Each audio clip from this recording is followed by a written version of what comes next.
Hey, White Sox fans, it's Crystal O'Keefe with episode 15 of Visiting Dugout, brought to you by the Southside Sox and a part of Fans First Sports Network. Today on the show, I have Michael. Michael, would you please introduce yourself? Hi, I'm Michael Farina. I do the Royal de Lux Podcast, another fans first podcast covering the Kansas City Royals.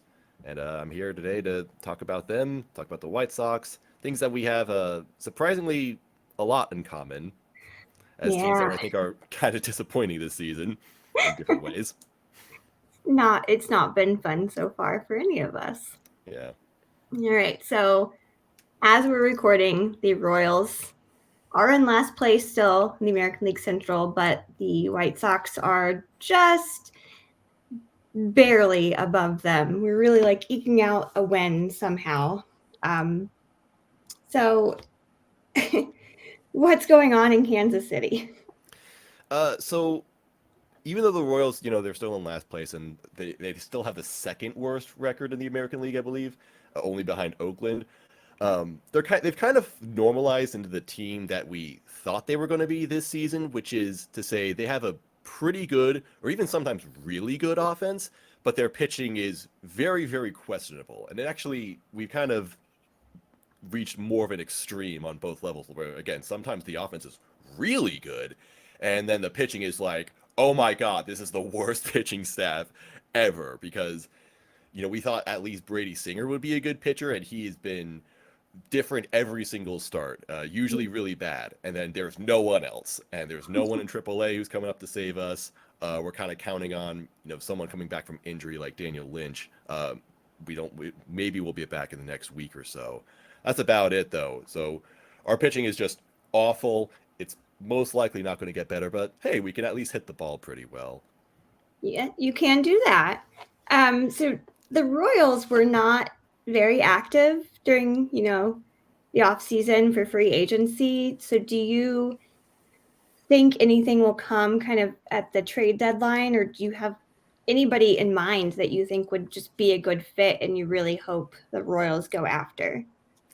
Um, yeah, the Royals do have a lot of guys on the roster, especially in the bullpen, that can definitely be good trade candidates. Like Scott Barlow is he was off to a terrible start, but now he's back to kind of becoming or back to being one of the better closers in baseball, and he still has a year of team control left.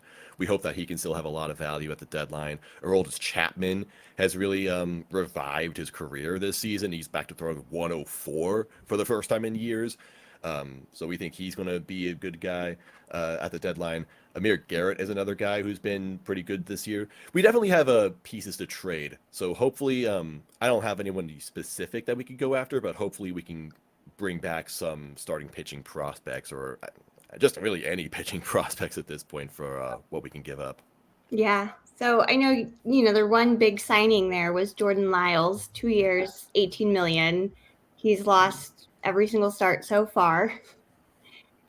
So again, I mean, what's kind of the move with him?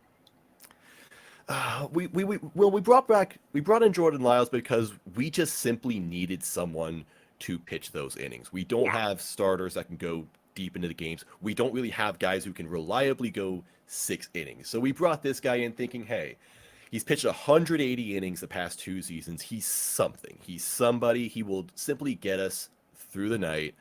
And if he just did what he normally does throughout his entire career, post a 5 ERA with a lot of innings, we would accept that. That would be fine. I don't think there'd be any complaints. Unfortunately, he can't even do that. He's a 7 ERA this season. He's probably the worst pitcher in baseball this year. Most earned runs by any pitcher this season. Most home runs allowed, which is the weirdest thing because you pitch in Yeah. Kauffman Stadium, bro. It's a big stadium. Um, and it's really frustrating. And I think the worst part about it is that you can't really be mad at Jordan Lyles specifically. It's just the fact that this team has to rely on Jordan Lyles. The fact that we've gotten to the point where we can't develop 5 pitchers who are better than Jordan Lyles. That's why he's on this roster. And we're just kind of stuck with him, it looks like. Yeah. I did take a look at your prospects, and I know John McMillan he's pretty young, McMillan, but do you have any hope for him? Because he does seem like he's got a really great arm. He is young. Is that, is that trade bait, or is that someone that you could see joining the team eventually? Maybe not this season, but we definitely yeah, he has been a really good sign of progress in our minor league system. It's mostly like our lower levels that are progressing really well. Like I Mhm. think just recently it was mentioned that the lower A and higher A and double A teams all have like the highest strikeout rate of their respective leagues in the minor league system. So Wow. it does seem like things are progressing. It's just that progression is probably not going to show for another couple of years as those guys get older and move up through the system. Yeah, of course. So where do you see the Royals sitting, mid-season, but then again, maybe towards September? Do you think it's going to get any better, or is this just full down, tear down, rebuild? Um, Unfortunately, with the pitching the way it is and just no immediate help in sight, I think that it's kind of going to stay this way. I don't know if they're going to like fall to the worst team as the worst team in baseball or anything, but they're probably still going to be a bottom five, bottom 10 team, both midseason and by the end of the year, unfortunately. Yeah. Well, I mean, the White Sox will probably be right there with you to keep you company, so don't worry too much. Thank you. Do you have like if you had to pick so far in the season from what you've seen from the Royals, do you have like you've got to pick somebody from the Royals today. Do you have an MVP candidate so far from what you've seen? Hmm. It's a pretty good question. I would say, Salvi, he's not only hitting well again, he's hitting like 2021 Salvi when he hit Yeah. 48 home runs. Like he's been awesome. And behind the plate, he's actually improved defensively. Like he was seen as the worst pitch framer in the league, and he's now slightly better than that, so which is great. But I might say Vinny Pasquantino. He's just like the best pure hitter that the Royals have seen in a while. Like he's kind of the complete package as a hitter. He just hits the ball, sees the ball, takes walks, doesn't strike out a lot, hits for power. He does it all, and he's Hmm.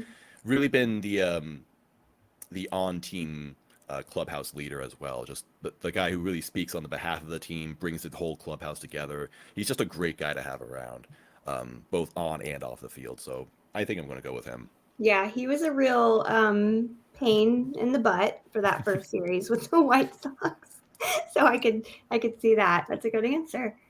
All right, we're going to take just a quick break to pay some bills, and we will be right back to break down the series. Yeah. All right, welcome back. Again, I'm Crystal O'Keefe. I've got Michael Farina on to talk about the Royals.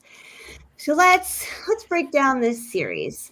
So, as a reminder, White Sox did just lose 3-4 to the Royals. They did not complete the sweep. They did take the series just, against the Guardians, but they're still not in a good position. So how do you feel with the knowledge that you did just take 3-4? Hmm. And, how do you just feel going into this series with them again?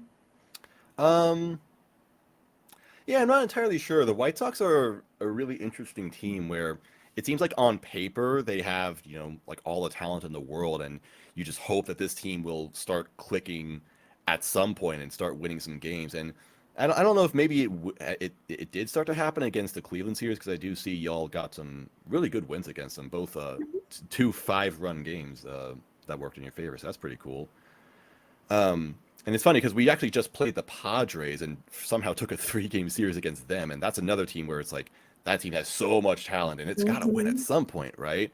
So I'm sure they were looking at the Royals thinking, "Hey, this is going to be our get right series," and I'm sure the White Sox are once again thinking, "Hey, come on, the Royals aren't that good. We can beat these guys." It might be evenly matched if they continue. If the White Sox play at the level they've been playing this whole season so far, which is not very good, but if the offense that they showed in Cleveland is, the offense that they bring to Kansas City, or rather, when they play Kansas City, then it might be a better series for you guys. One can hope. It's been abysmal covering this Always hope. this team so far. So, what are your keys for them to take this series from the White Sox? I would really just say just stay on top of the ball. Just getting the guys that we're going to send out are not very difficult to hit. Zach Greinke, who's actually a terrible pitcher on the road this season. I don't remember what his ERA on the road right now is because it got a little bit better, but it was like 9 going into last week or so. So he's pitching on the road again. That's going to be kind of scary for us. And then Jordan Lyles once again, oof. I don't know about that one. And then we don't even have a probable starter for Sunday. It could be another bullpen game. Maybe we'll bring back Daniel Lynch for his season debut. I'm not entirely sure right now. So, yeah, just study up on what these pitchers can do because it's not a whole lot. Yeah, you actually you start to get kind of the better end of our rotation because Dylan Cease has been a little questionable, unfortunately, but you get Michael Kopech, who is one of those who he's got the talent. He's so good, but he's got to kind of just get out of his head when he does, mess up or give up a run because he gets incredibly frustrated and he just has to level out. And then you've got Lucas Giolito, who is back to like 2020 Lucas Giolito, where he was just lights out, incredible. And then Lance Lynn, he's figuring it out. He just had a really great start the other day, which we were, starting to get a little concerned about him because he seemed to just not have it in him anymore. So yeah, you do kind of get the not so easy end of our lineup. Yeah, Lucas Giolito has historically pitched well against us as well. 3.64 ERA, 21 starts. For some reason, we just can't really do much against him, especially when he's, having an actually good season, which he seems to be this year. But you've also got, Tim Anderson playing against you guys, and he has been slumping. He used to be this Royals killer, Brad Keller drama. But he's actually been really slumping to the point where I'm getting just a little concerned about him. So it might be really evenly matched this time around. One can hope again. So do you feel like, I know you said Vinny's kind of your MVP, and I mentioned earlier that he does kind of kill the Sox. Do you think he's the biggest threat on the Royals right now, or do you think there's somebody else going into the series that might be more of a threat? So Vinny actually was in a slump and maybe still has been in a slump this past couple of weeks. I can't say for sure. He's actually on a 3-game hitting streak and then hit his first home run on May 17th, the first that he had in 8 days. So you never know. Vinny's numbers are always so good that you can't really tell when he's in a slump. And the thing is, when he got into this slump, but the rest of the offense really fired on all cylinders. So the two that have really been exciting so far this season, well, maybe just one. Michael Garcia was called up, but he's kind of cooled off. Nick Pratto, though, he started the year on the roster, then got optioned pretty early on, came back, and he came back haunted. Ever since he came back, he's hitting 350 with a 440 on base. He's just been crushing and seeing everything. He takes pitches, he takes walks really, really well. He's been just such a spark plug for this lineup. So that's a guy that you got to look out for. Mm-hmm. We have surprisingly had a lot of luck lately with people that we know are good, but it wasn't expected. Like Jake Berger was not even on our opening day roster. They called him up after Eloy Jimenez was, injured and then had appendicitis in Cincinnati. But he has been just completely mashing, it's fun to watch because he's just a cool dude. But then Gavin Sheets and Luis Robert Jr. are both on a tear, and they really weren't in that Kansas City series. So, of course, I'm hoping that they can, no offense, tee off on like Dak tomorrow or absolutely poor Jordan. But yeah, so we'll move on from the Royals and the White Sox because they are depressing.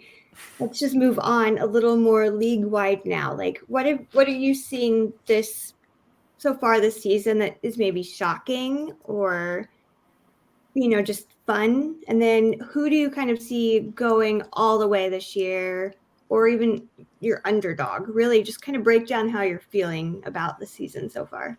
This season, I don't know about you, but this season is really, really weird to me. Like, Mhm. so much of it just makes absolutely no sense. It feels like every single free agent that was signed last year, or rather this winter, is having a terrible season. Yeah. It's like no one is doing well. And and the teams, like the standings, like everything is so weird. Why are the Pirates good this year? Where did they come from? They're not supposed. I actually thought they were going to be like a 95 loss team or a 100 loss team. I thought they were going to be bad, bad. It's Kutch. Um, It's Kutch. Andrew McCutcheon came back, and yeah, suddenly something happened, and it was good. yeah, I do love that for them. I do love Kutch. Um, yeah, I don't know, just so many weird things going on. So many teams underperforming. The team that I do really like, and I hope that they can manage to keep it up, is the Diamondbacks. I predicted them being a surprisingly good team this season, and so far they're still holding their own in that super super tough division with the Dodgers and the Padres. Even though the Padres are underperforming a lot this season, so I hope that they can stick around.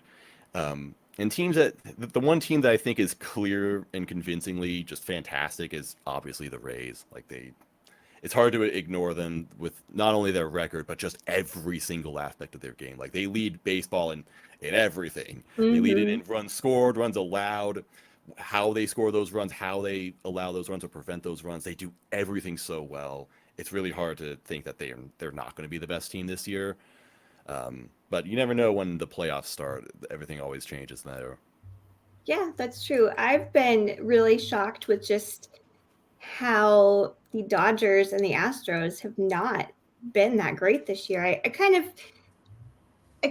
pictured, at the start of the season that the Astros would not be as good because they have a lot of injuries already, and they are, without Justin Verlander now. And the first series I talked to Ben, who is a big Astros fan, and he was even saying like he doesn't feel great about this season for the Astros because of just a really slow start and all of these injuries that pile up and affect it early on when you can really get down bad. But the Dodgers were a big surprise too for me because I feel like you think of teams that are dominating and it's always those two. But also the Yankees are down bad right now, which again just completely blows me away.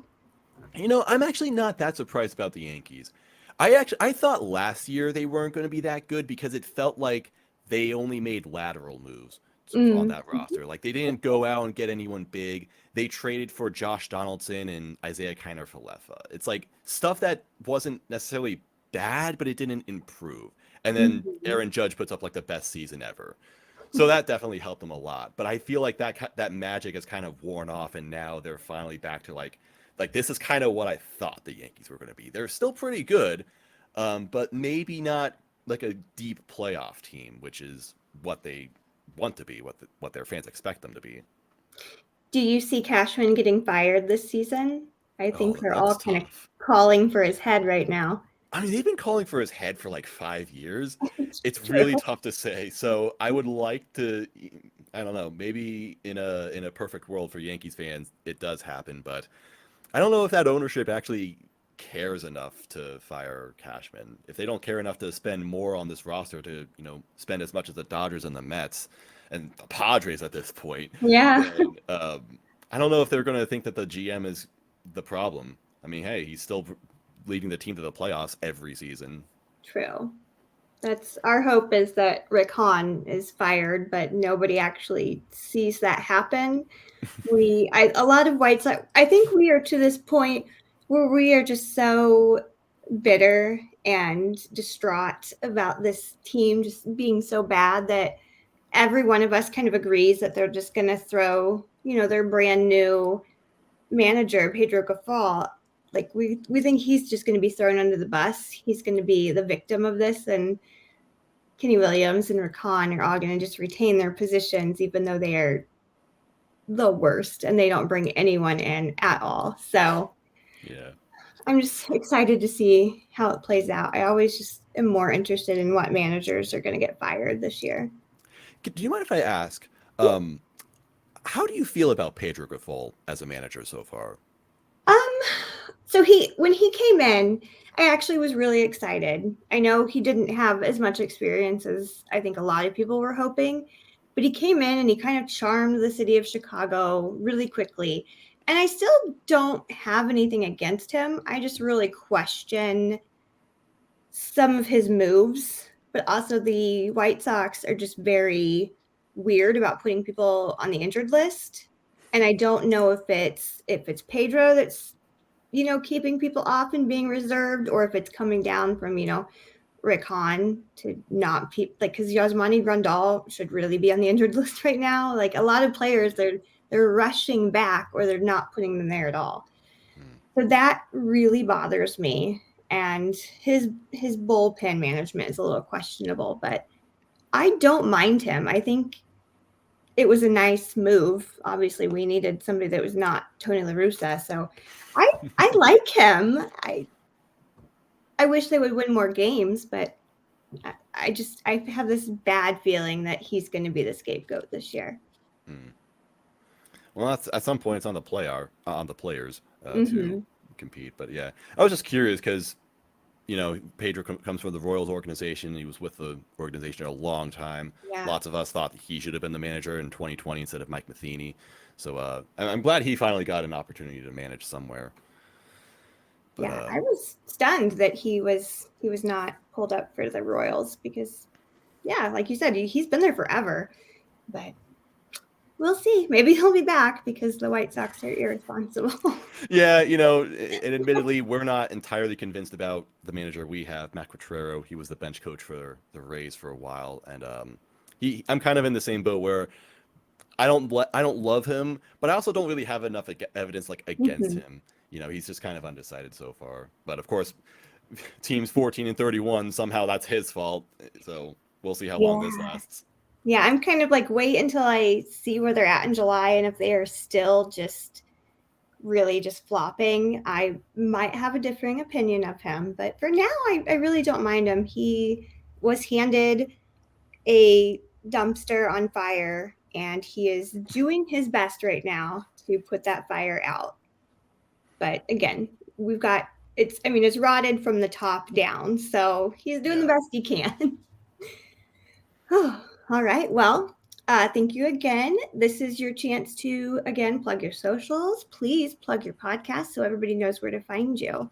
All right. I am the MFNKC on Twitter. That's where I just post general stuff. And then Royal de Lux. That is my podcast talking about the Kansas City Royals where, I just scream and cry a lot because things are bad. That's why I created this, so I don't have to scream and cry about the White Sox. I can hear other teams that also might be sad. You needed someone to help cope. This is my group therapy session right here, really. Yeah. To be honest. All right. Well, thank you so much, Michael, for coming on. Best of luck to you in this series. Maybe the White Sox will win one, but hey, good luck.